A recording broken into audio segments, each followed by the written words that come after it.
Good morning, everyone. You are live with Jonathan Manis, aka the One Leg Bandit. And today, what I'm doing is I'm bringing to you Carol Baskin from Big Cat Rescue. And I want to talk a little bit to everyone about how important it is if you're going to start something to finish it, to see it all the way through.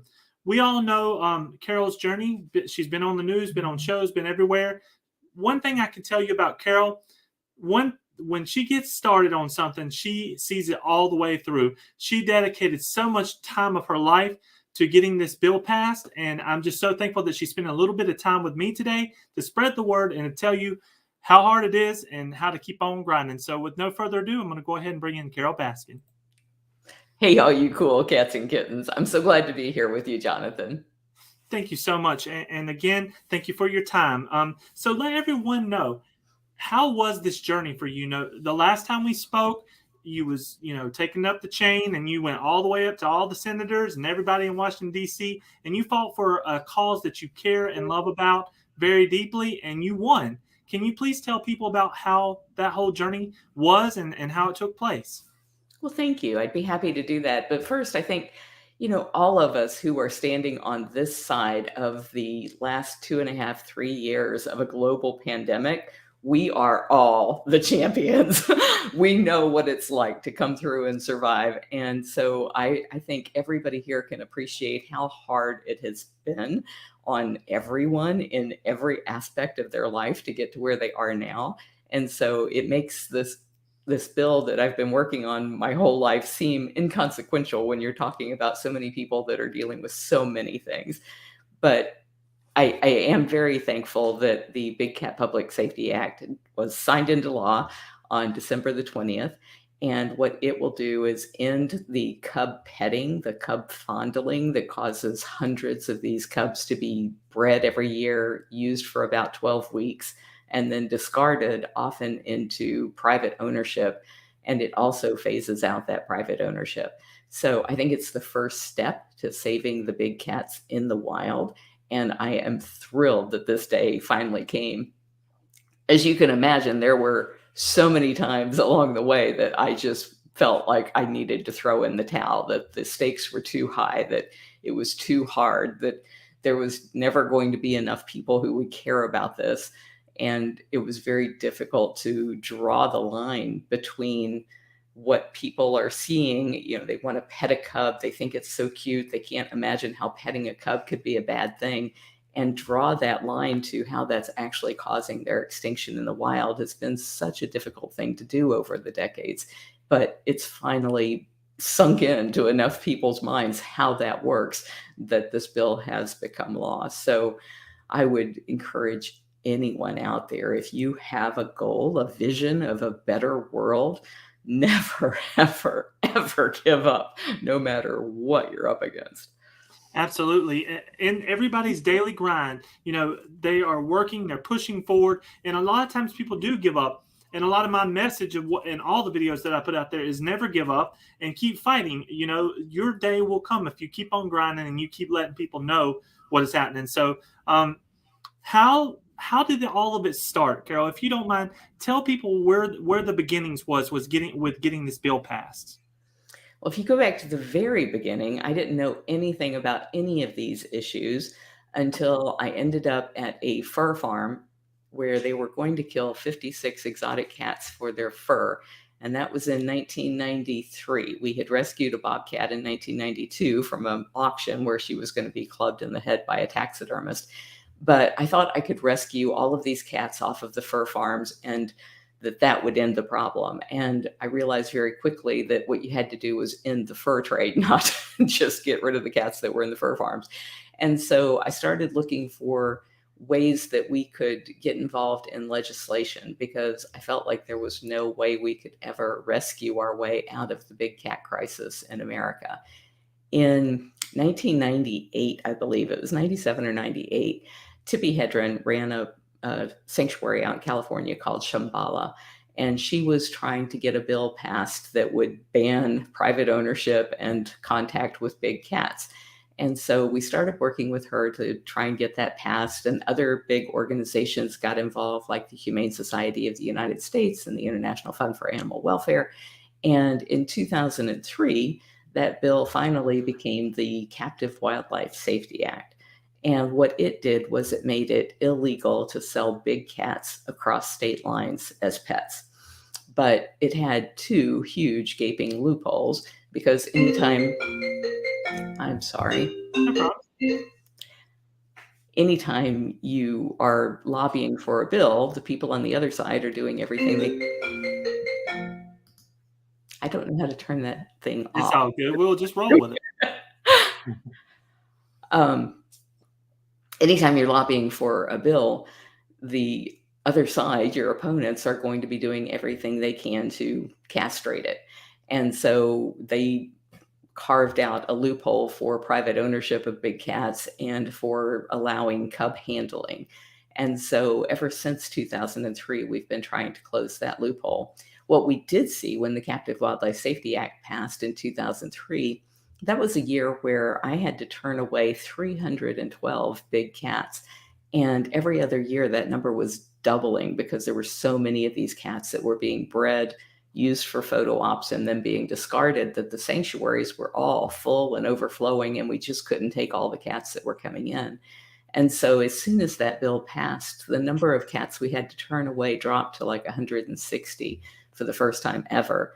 And it's continued to drop as we've worked with other organizations and they've managed to pass state bills that ban this kind of activity. So back when we started, I'm So sorry. that was the creating the awareness that you done though. You brought a lot of awareness to this problem from the very beginning. And if you wouldn't have done that, then it wouldn't have happened as fast as it would if it, at all, correct? Well, it seems like it was really slow. 25 years was way too long for something that I thought should have passed the first year.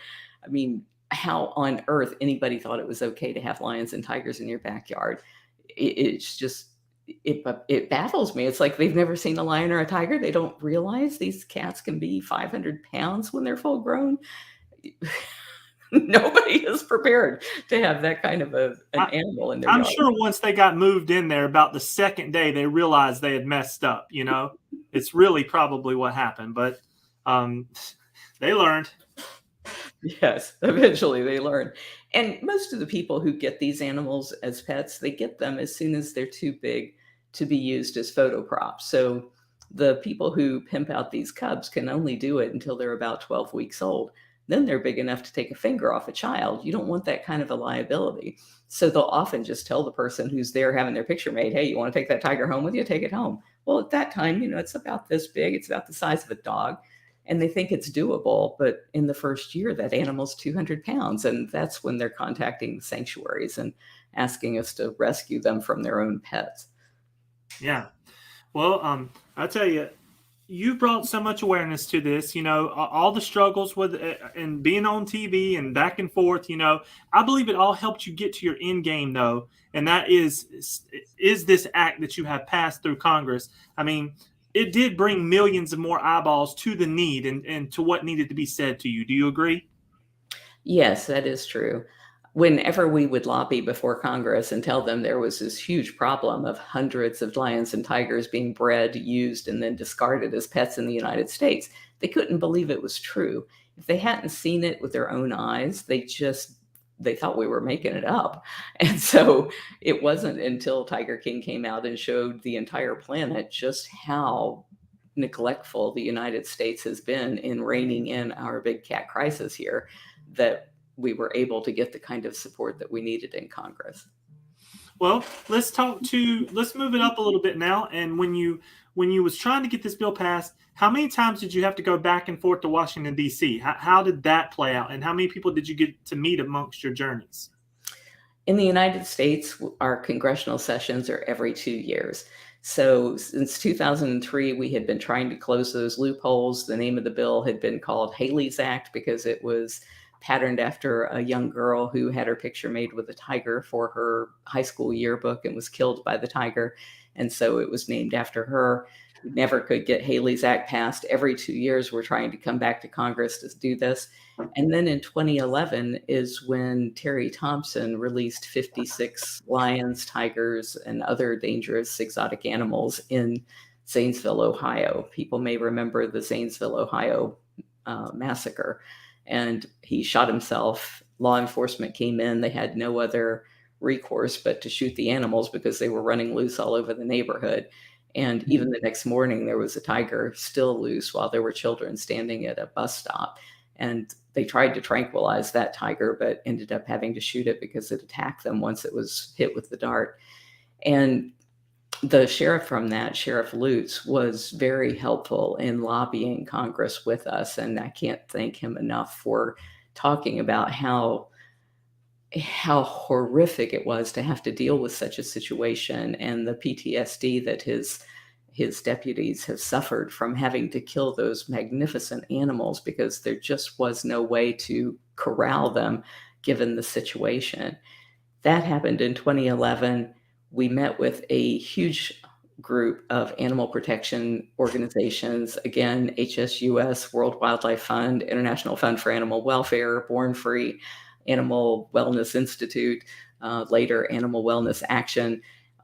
We all joined together in a three-pronged approach to try and deal with this big cat crisis in America. And this is when my husband really stepped in and started taking over in leading this action. Up until then, he had been trying to help me get the sanctuary on stable financial footing because I was having to support it for so many years, for the first 20 years. And so, or first 11 years rather. And so by getting us onto good financial footing, I was able to spend more time trying to end the problem at its root. And then in 2011, he stepped in and was able to help and has really taken the lead in getting all of these people to meet every single week to keep pushing forward on this bill, holding people's feet to the fire. You know, you said you were going to get this done. You were going to meet with this congressman. You were going to meet with this, whether it be the sheriff's associations or the Fraternal Order of Police, trying to get their endorsements. And he did that every single week up until the time that this bill has passed. And so it's been just a monumental effort, but it has absolutely been worth it every 2 years. Just even though it would die, we'd gain a little bit more ground. And so the next year we just go right back at it. You are an effective team, correct? Absolutely. You and your husband. That is outstanding. So now that you've won this, what happens now and what's the future look like for you? Are you going to take a break and put your feet up for a little bit, or do you got something else you want to tackle? My goal has always been a world where all wildcats live free. And I think this is just the first step in that direction. When we sent my daughter, who has been the president of Big Cat Rescue since she was 12, we sent her to CITES. And at CITES, that's where all of the countries agree on how they're going to deal with their native wildlife and endangered species. And when we were trying to tell the Asian countries that they shouldn't be breeding tigers in cages and then harvesting their teeth and their bones and their hides, that this was actually causing the extinction of the cats in the wild because it's a lot cheaper to shoot a wild tiger than to raise a tiger for 5 years. It costs us over $10,000 per tiger per year, just in food and vet care. So if you're going to raise a cat to skin it, you're going to have to pay $50,000 worth of input to that cat to maybe get $60,000 out. If you shoot a tiger in the wild, you're talking about a $3 bullet. So it was putting tremendous pressure on the wild populations of big cats that these Asian countries were stimulating demand for their parts. And yet when we would try to have that conversation with them, they'd look at us and say, you people in America, you don't even know where your tigers are. Ours are on sanctioned breeding farms, but yours are who knows where. And so we absolutely had to clean up our mess here first before we have any kind of credibility on the international stage. And now we've done that. That is beautiful. Now, Carol, is there any safe place in America that's been built yet where all these cats can go to and live yet? I mean, you know, if you've driven out west, you've seen the amount of area that we have. There's something that can be done. Has anything been done like that already as far as that you feel good about that can be done for the cats that are alive right now that need to go to a place? Yeah, unfortunately, none of the cats who are born in captivity are legal to release because the cats that are born here are lions and tigers. They're not native to America, so we can't release them. They would devastate our ecosystem. And we can't send them back to India or Africa or wherever they are native to because they were born in the United States and they were raised by people and they have no fear of humans. One of the things that I realized after Tiger King, so many people were so angry with me because I had cats in cages. And they wanted me to just set them free, and they don't understand that there's no mechanism by which you can do that. The thing you had to do was stop the breeding up front so they're not born into life in cages in the first place. As far as your question about is there a place to release them, if you think about a single tiger requiring 400 square miles of territory and tigers being solitary, they don't want to share space. Where is that place? Who's funding that? I, Yeah. that is never going to happen. Yeah. So we have to just stop the breeding. All right. Well, then I understand that. And see, that's what's great about these lives. You get to tell people the truth about it, how it really works. First and foremost, big cats like this, yes, we love them. Yes, they're beautiful, but they do not need to be in captivity. They do not need to be bred like this. We need to just get our butts out of it, correct? We need to stay out of it. We need to stay out of trying to hold them in captivity for sure. I think as far as what the future for big cat rescue is, our goal is to protect them in the wild where they belong. And I think that this is the first step toward that. Big Cat Rescue has always donated over $100,000 a year to conservation efforts that are mostly for smaller cat species, because the big cat species get all the money in conservation, but the little cats don't. And we'd like to be able to do more of that, as we're not having to deal with this huge flood of discarded big cats from the cub petting trade. And I have one more question here. How is that going? How is cats that are free, are they endangered now? How, or do they have, is now with this awareness, do they have more space and more freedom now? I mean, what are you seeing as far as the numbers of the big cats? Are they going up or down now? Back in 2007, we became part of the International Tiger Coalition, and that was 40 organizations that are working on protecting tigers in the wild. And mostly the work that we've been doing has been all of the stuff that we were just talking about to try and get that first step to being able to save them in the wild. And so what we have seen during that period of time, and what the coalition had vowed to do, was to double the number of tigers in the wild over the next year of the tiger. So from 2010, I think it was 2012, to 2022, this is the year of the tiger, we've gone from there being something like 1,800 tigers in the wild to somewhere around 4,500 tigers in the wild. So there has been concerted effort on protecting those cats and protecting the space that they need to survive.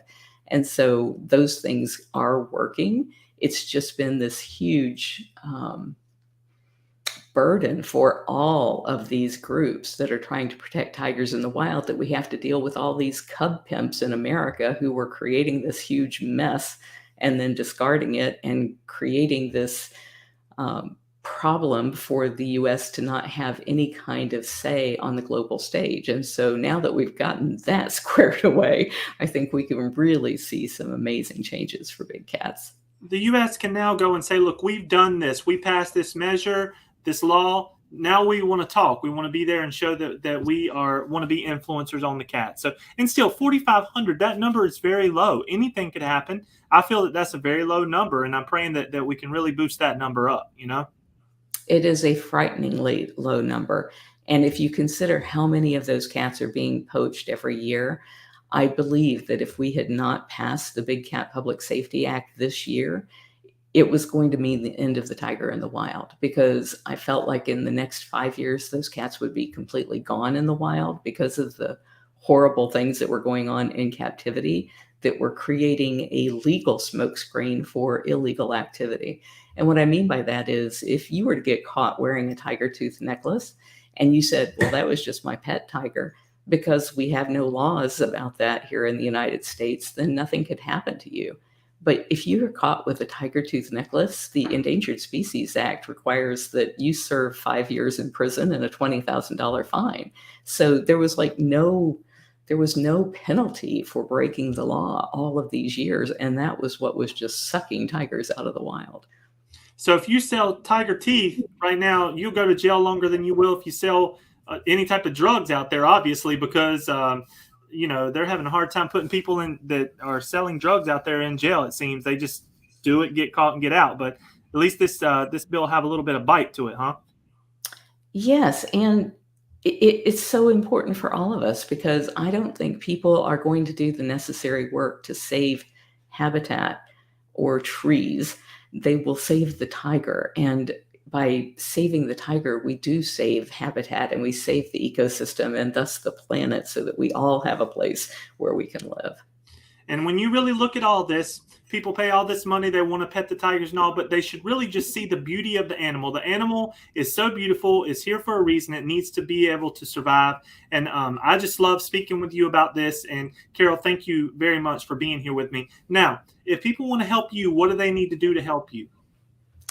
Well, one of the things that we're going to be working on is to try and put together a database of where all of these big cats are. That was a big reason why law enforcement helped us pass this bill, because when they go in to fight a fire or deal with a domestic abuse situation, they don't want to have to be dealing with somebody's pet cougar or their pet tiger. And it's only when the cats are running loose that usually we find out about it, when they were running loose in Dallas a few years ago, or in Houston, or running up the ramp at the interstate in Atlanta. And so getting a grip on where these cats are and having the owners register. The people who have them can keep them. They just have to register them one time. And that way we know whether or not they're buying or breeding more. So if people know of anybody who has a big cat in their backyard, encourage them to register the cat with U.S. Fish and Wildlife Service. They're going to be free to keep them. They don't have to meet any kind of standards, unfortunately, but at least we'll know where they are. All right. Well, definitely get that word out. And one thing that I'm curious about, Carol, are you still doing your type of cryptocurrency, the coin that you made? Is that still working? Are you doing anything with that? I think I had created that through, what was the name of that company? I'm blanking on it. I hit you out of the blue. Rally.com.